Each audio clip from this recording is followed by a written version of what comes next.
A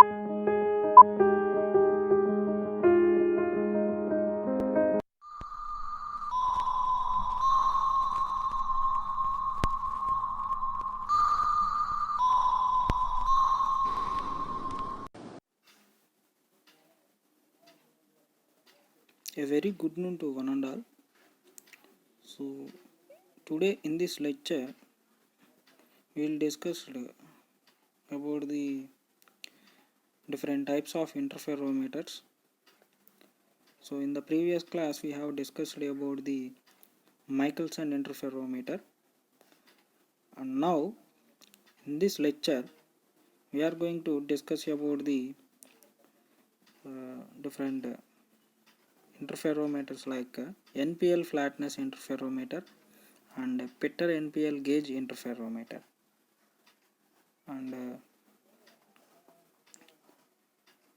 And remaining that we will discuss about this in detail about the three interferometers in this lecture. So one by one we will discuss about these interferometers. Now NPL flatness interferometer.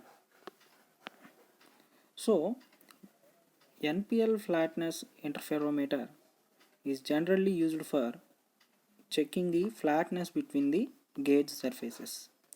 It is mainly used for checking the flatness between the gauge surfaces. So this figure shows the optical arrangement of NPL flatness interferometer.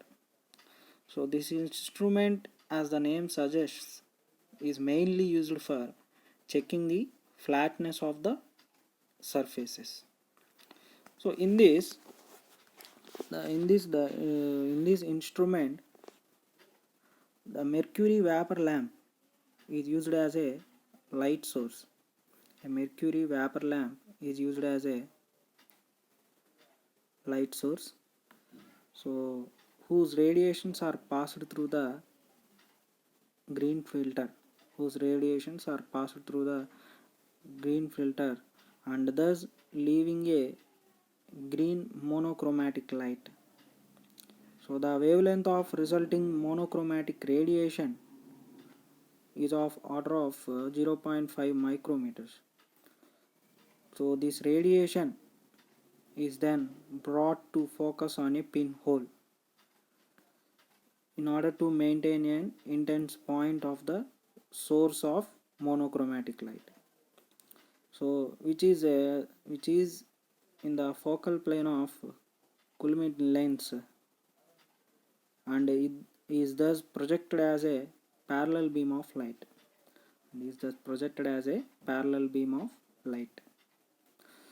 This beam is directed onto the gauge to be tested, which is rung on the base plate.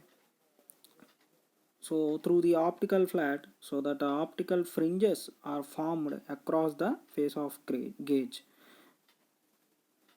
So the fringes being viewed from directly above by means of a thick glass plate semi-reflector, which is set at 45 degrees to the optical axis. If the gauge face is the flat and parallel, if the gauge plate is flat and parallel to the base plate, the fringe pattern produced will be straight, parallel and equally spaced. In case taper is present, then the fringe patterns are obtained in different forms, in unequal forms or curved forms. So when the gauge surface is convex or concave, then the fringe patterns are as follows in a concave or convex shapes. Instead of these straight lines, we can get the concave and convex lines appear in the ground glass screen.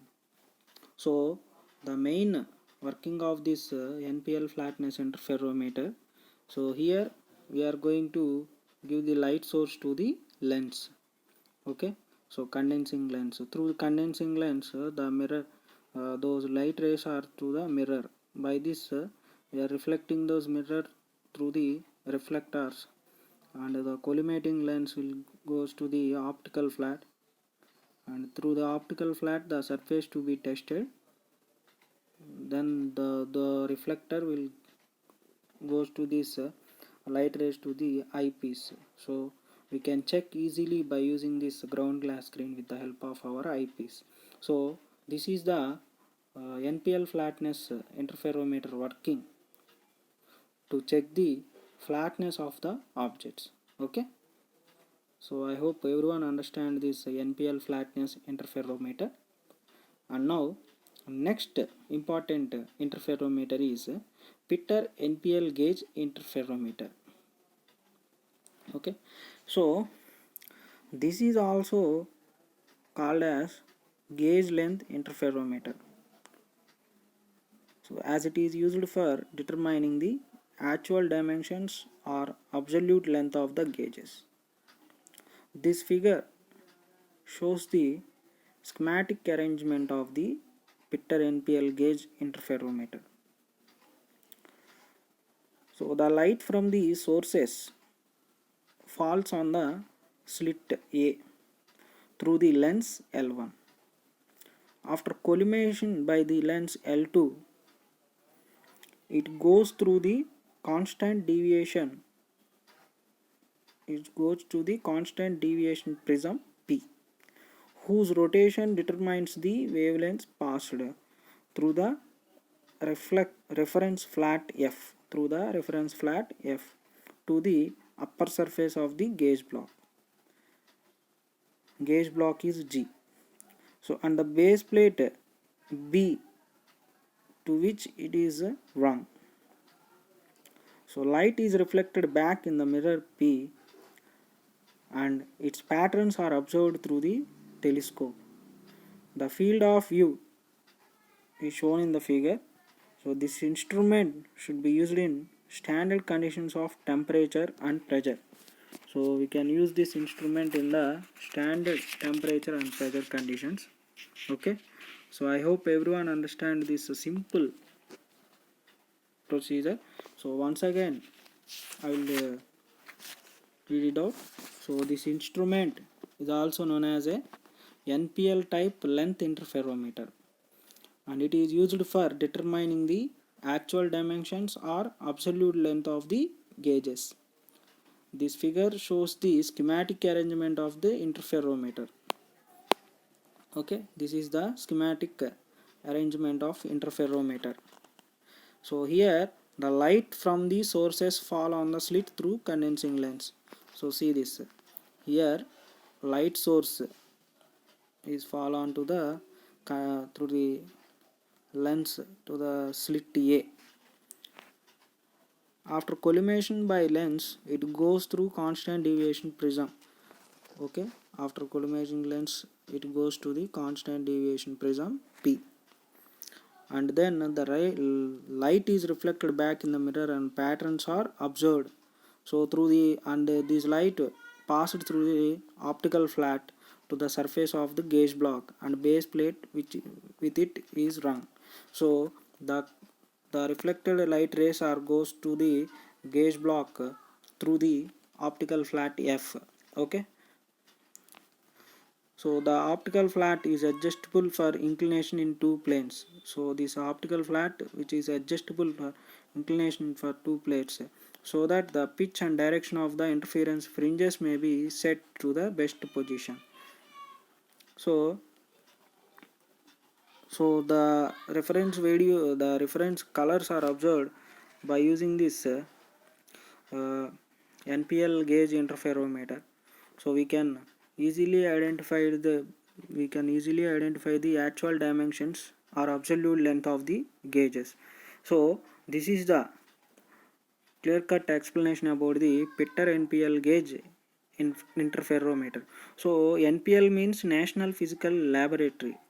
So it's a name of the organization. So NPL is a National Physics Laboratory or National Physical Laboratory.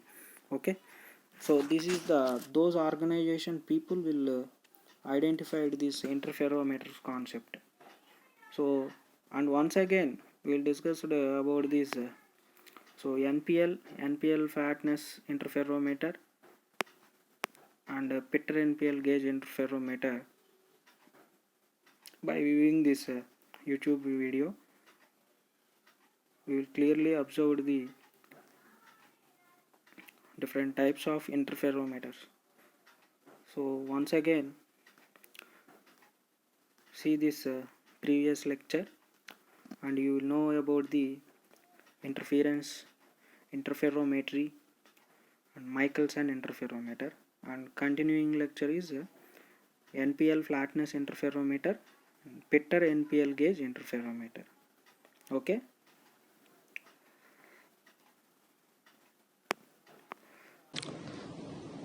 So now introduction to interferometry.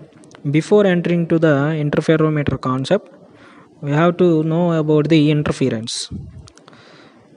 Suppose when a wavelength of light as a standard of measurement possess the advantage of being accurate and very small unit of measure.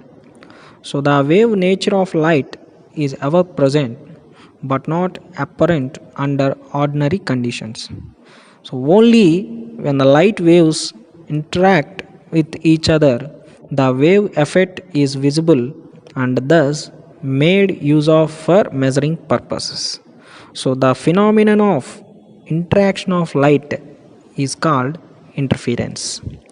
So when the light is made to interfere, it produces a pattern of dark bands which correspond to very accurate scale of divisions.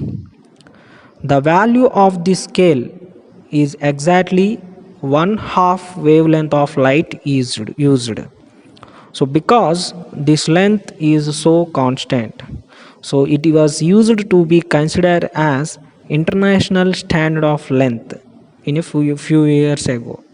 Okay, so the use of interferometric technique enables the which sizes of the slip gauges and end bars to be determined directly in terms of wavelength of light sources whose relationship to the international krypton standard is known to the high order of accuracy. So now monochromatic lights, so the light is in the form of energy by the electromagnetic waves which may be represented by a sine curve or sine wave. So the high point of the wave is called crest and the low point is called trough. The distance between the two crests or two troughs is called the wavelength lambda. The light travels along the axis OX as shown in this figure, and the time taken in traveling one wavelength, that means is called time period. So the maximum disturbance of the wave is called amplitude, and the velocity of transmission is lambda by t, capital T. So frequency is being 1 by t. Okay, so a ray of ordinary light can be considered as composed of an infinite number of wavelengths. The value of wavelength is determines the color of light and the amplitude determines with the intensity of light.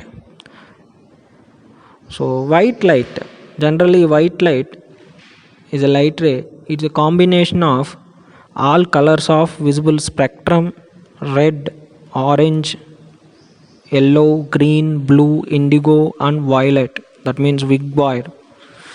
So each color band consists of a group of similar wavelengths.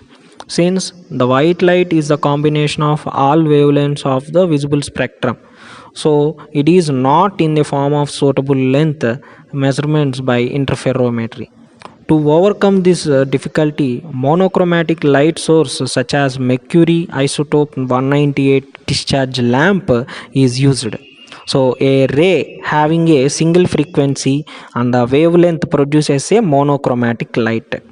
So these the advantages of the monochromatic lights are its characteristics are virtually independent of any ambient conditions. So its wavelength has precise value. It is exactly reproducible and it has accuracy of about 1 part in 100 million.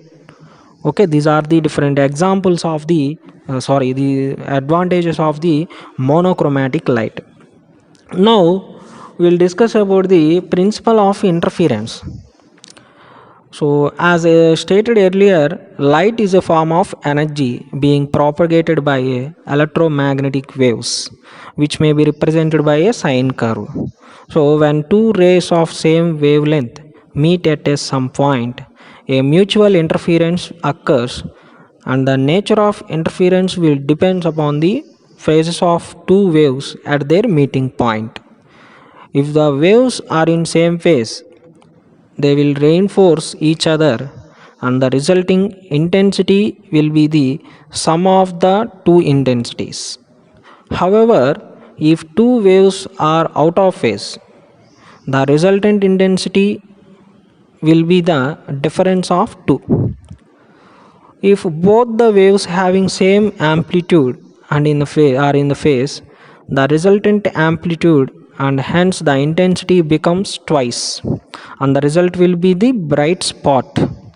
However, if these two waves with the same amplitude are out of phase, then the resultant intensity will be the zero and the result will be the dark spot. So if both waves having the same amplitude are in phase, then the intensity becomes twice.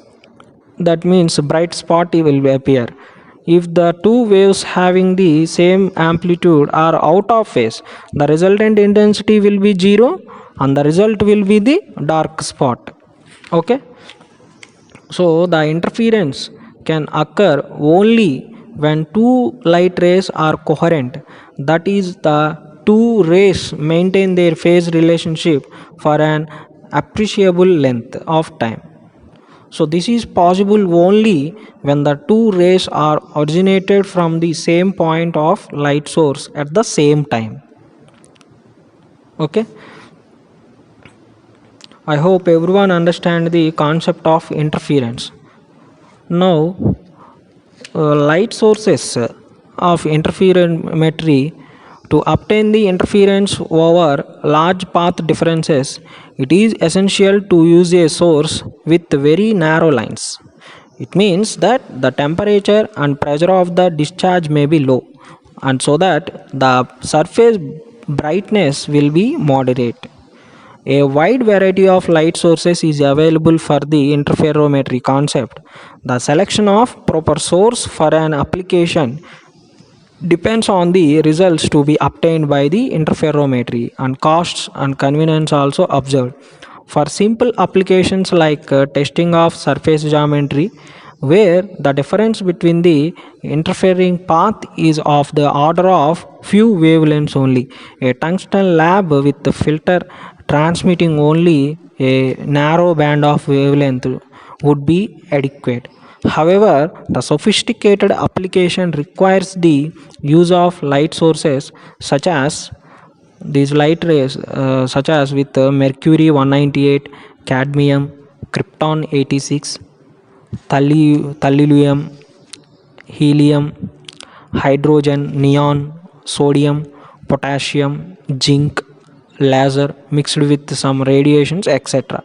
So in these sources, the discharge lamp is charged with one particular element and contains means to vaporize them. So the atoms of these elements are excited electrically so that they emit radiation at certain discrete wavelengths. So these are the light sources of interferometry. So coming to the main concept, interferometers. So the interferometer incorporates the extension of the application of optical flat. So in the previous class we are clearly observed about the optical flat. So it is the extension of optical flat concept. Its use overcomes the disadvantages of optical flat by incorporating refined arrangement. So interferometers are optical instruments which are used for measuring the flatness and determining the length of slip gauges. Okay, so they are based upon the interference principle and employ wavelength of light as their measuring units. So the interferometers make use of some type of beam divider that splits an incoming ray into two parts. So here in this interferometer, beam divider is there, so the rays are divided into two parts. So these two parts of rays travel along the different parts until they are recombined, usually in the same beam divider. So in interferometers, the lay of the optical flat can be controlled and the fringes can be oriented to the best advantage. So secondly, an arrangement to view the fringes directly from the top and above the fringes is also incorporated in this interferometers. So coming to this in detail, types about the interferometers. So types of various types of interferometers are Michelson interferometer, Fabry-Perot interferometer, fringe counting interferometer, NPL flatness interferometer, and next Pitter NPL gauge interferometer, Zeiss gauge block interferometer, multiple beam interferometer, and laser interferometer. So these are the different types of interferometers. So in our syllabus, we will discuss Michelson interferometer, NPL flatness interferometer, Pitter NPL gauge interferometer. So these three interferometers will discussed in our syllabus. So one by one, and Zeiss block.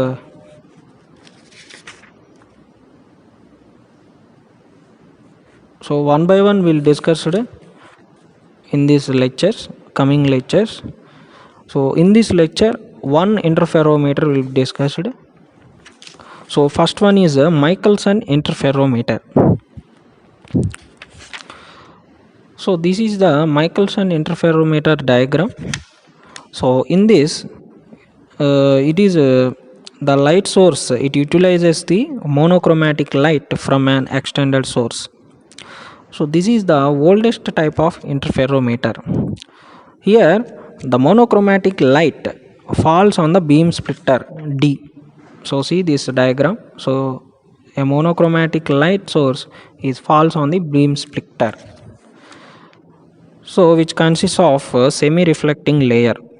So thus the light ray is divided into two parts. Light ray is divided into two parts. One is transmitted through the compensating plate. One is transmitted to the compensating plate and to the mirror M1. And other is reflected through the beam splitter to the mirror 2, fixed mirror 2. So from both these mirrors, the rays are reflected back and these are reunite at a semi-reflecting surface from where they are transmitted to the human eye, and thus the fringes are observed. Okay, so interference will takes place and reunited there, then interference will be takes place and the detection will be observed by using the human eye. So here mirror M2 is fixed and mirror M1 is movable and it is attached to the object whose dimension is to be measured. So this is the concept of Michelson interferometer. So this is the working of the Michelson interferometer.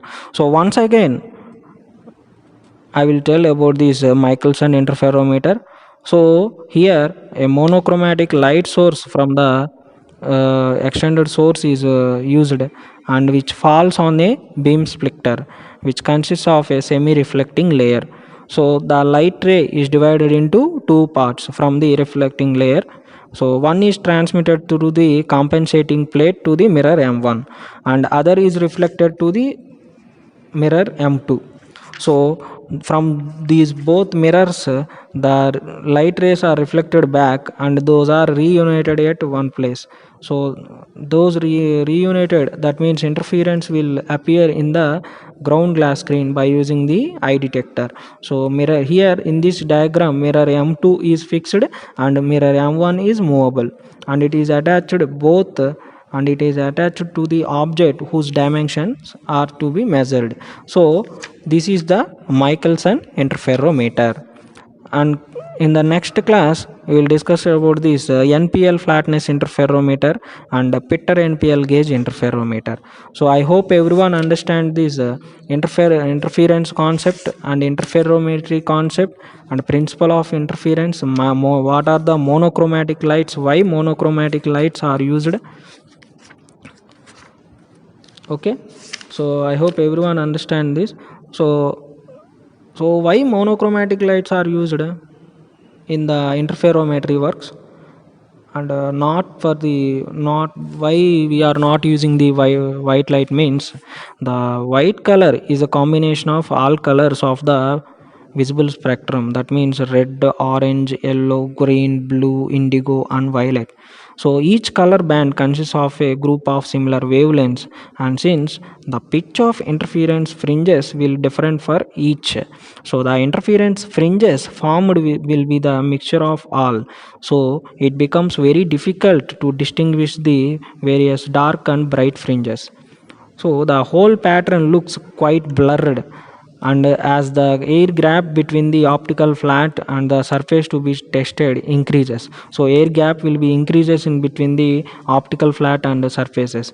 So it becomes absolutely impossible to distinguish the dark and bright fringes at any one point. So to overcome this difficulty, monochromatic light source is used in the interferometry work. Okay, I hope everyone, in case of monochromatic light, the spread of wavelength is very small and the fringes are formed at considerable separations of optical flat and the surface. The interference fringe pattern is thus much more clearly defined. So that's why we are using the monochromatic light instead of white light. Okay, I hope everyone understand this concept. Okay. A very good noon to one and all. So today in this lecture we will discuss about the different types of interferometers. So in the previous class we have discussed about the Michelson interferometer, and now in this lecture we are going to discuss about the different interferometers like NPL flatness interferometer and Pitter NPL gauge interferometer.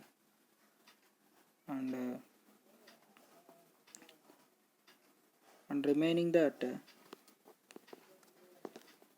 we will discuss about this in detail about the three interferometers in this lecture.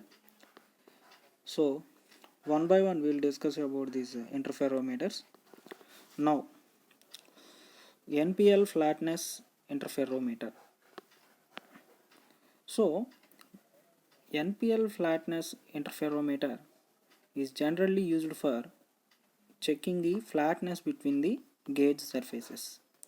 It is mainly used for checking the flatness between the gauge surfaces. So this figure shows the optical arrangement of NPL flatness interferometer. So this instrument, as the name suggests, is mainly used for checking the flatness of the surfaces. So in this instrument, the mercury vapor lamp is used as a light source. A mercury vapor lamp is used as a light source, so whose radiations are passed through the green filter, and thus leaving a green monochromatic light. So the wavelength of resulting monochromatic radiation is of order of 0.5 micrometers. So this radiation is then brought to focus on a pinhole in order to maintain an intense point of the source of monochromatic light. So which is in the focal plane of Coulomb lens, and it is thus projected as a parallel beam of light.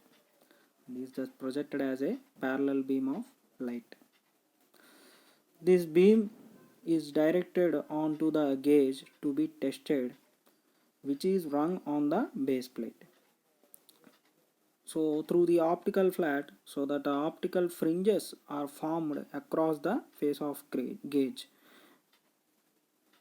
So the fringes being viewed from directly above by means of a thick glass plate semi-reflector, which is set at 45 degrees to the optical axis. If the gauge face is the flat and parallel, if the gauge plate is flat and parallel to the base plate, the fringe pattern produced will be straight, parallel and equally spaced. In case taper is present, then the fringe patterns are obtained in different forms, in unequal forms or curved forms. So when the gauge surface is convex or concave, then the fringe patterns are as follows in a concave or convex shapes. Instead of these straight lines, we can get the concave and convex lines appear in the ground glass screen. So the main working of this NPL flatness interferometer, so here we are going to give the light source to the lens. Okay, so condensing lens. Through condensing lens, the mirror, those light rays are to the mirror. By this we are reflecting those mirror through the reflectors, and the collimating lens will goes to the optical flat, and through the optical flat the surface to be tested. Then the reflector will goes to this light rays to the eyepiece. So we can check easily by using this ground glass screen with the help of our eyepiece. So this is the NPL flatness interferometer working to check the flatness of the objects. Okay, so I hope everyone understand this NPL flatness interferometer. And now next important interferometer is Pitter NPL gauge interferometer. Okay, so this is also called as gauge length interferometer. So as it is used for determining the actual dimensions or absolute length of the gauges. This figure shows the schematic arrangement of the Pitter NPL gauge interferometer. So the light from the sources falls on the slit A through the lens L1. After collimation by the lens L2, it goes through the constant deviation. It goes to the constant deviation prism P, whose rotation determines the wavelengths passed through the reference flat F to the upper surface of the gauge block. Gauge block is G. So and the base plate B to which it is rung. So light is reflected back in the mirror P and its patterns are observed through the telescope. The field of view is shown in the figure. So this instrument should be used in standard conditions of temperature and pressure. So we can use this instrument in the standard temperature and pressure conditions. Okay, So I hope everyone understand this simple procedure. So once again I will read it out. So this instrument is also known as a NPL type length interferometer, and it is used for determining the actual dimensions or absolute length of the gauges. This figure shows the schematic arrangement of the interferometer. Okay, this is the schematic arrangement of interferometer.